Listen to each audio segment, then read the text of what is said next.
الكون تبقى نور من ضل وضاع. أنت أسمى أنت أنقى أنت السلام علیکم ورحمۃ اللہ وبرکاتہ. نحمدہ ونصلی علی رسولہ الکریم. اما بعد فاعوذ باللہ من الشیطان الرجیم. بسم اللہ الرحمن الرحیم. الحمدللہ آج قسط نمبر 185 میں آپ کے مسائل اور ان کے حل کے ساتھ ایک مرتبہ پھر میں آپ کے درمیان.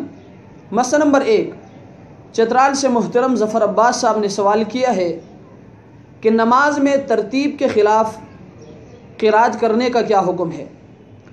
تو مسئلہ یہ ہے کہ اگر کسی نے دوسری رکعت میں ترتیب کے خلاف سورت پڑھی، مثلا پہلی رکعت میں قل یا ایھا الکافرون پڑھی اور دوسری رکعت میں الم تر کیف پڑھی، تو اگر ایسا بھول سے ہو گیا ہے تو نماز بلا کراہت درست ہے، اور اگر قصداً ترتیب کے خلاف پڑھا ہے تو نماز کراہت کے ساتھ ہو جائے گی، اور دونوں صورتوں میں سے کسی صورت میں بھی سجدہ سہو واجب نہیں ہوگا، اور اس نماز کو دوبارہ پڑھنا بھی لازم نہیں ہوگا. فتاوی شامی جلد نمبر 2 صفحہ نمبر 80. مسئلہ نمبر 2، چترال سے محترم ناصر شاہ صاحب نے سوال کیا ہے کہ قاعدہ اولا یعنی پہلا قاعدہ بھول کر تیسری رکعت کے لیے کھڑا ہو گیا تو اس کا کیا حکم ہے؟ تو مسئلہ یہ ہے کہ پہلا قاعدہ واجب ہے، اور نماز میں واجب بھول جانے سے نماز فاسد نہیں ہوتی بلکہ سجدہ سہو کرنا لازم ہوتا ہے.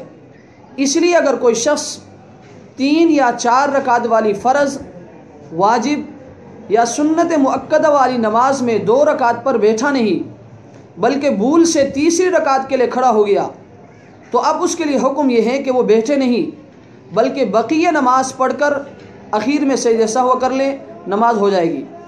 اور اگر یہ شخص تیسری رکعت کے لیے کھڑا ہونے کے بعد واپس بیٹھ گیا، پھر تشہد پڑھ کر تیسری رکعت کے لیے کھڑا ہو گیا تو بھی نماز ہو جائے گی، البتہ آخر میں سجدہ سہو کرنا واجب ہوگا.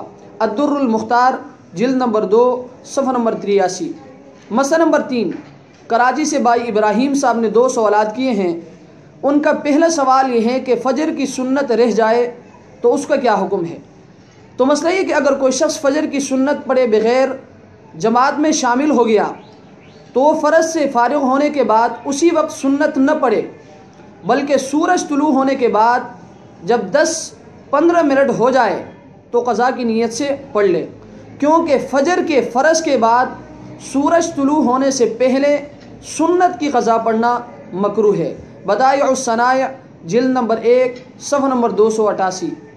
مسئلہ نمبر 4، یہ بھائی ابراہیم صاحب کا دوسرا سوال ہے. ان کا سوال یہ ہے کہ فجر کی سنت کی قضا ہے یا نہیں؟ تو مسئلہ یہ کہ فجر کی سنت کی مستقل قضا نہیں ہے، البتہ اگر کسی وجہ سے فجر کی نماز قضا ہو گئی تو اس دن زوال سے پہلے فجر کے فرض کے ساتھ سنت کی بھی قضا کر لے. لیکن اگر زوال ہو گیا تو فرض کی قضا کرے، سنت کی نہیں، کیونکہ زوال کے بعد فجر کی سنت کی قضا نہیں ہے. فتاوی شامی جلد نمبر 2 صفحہ نمبر 57. اللہ تبارک و تعالی ہمیں ان مسائل کو سمجھنے کی توفیق عطا فرمائے. وآخر دعوانا ان الحمد للہ رب العالمین.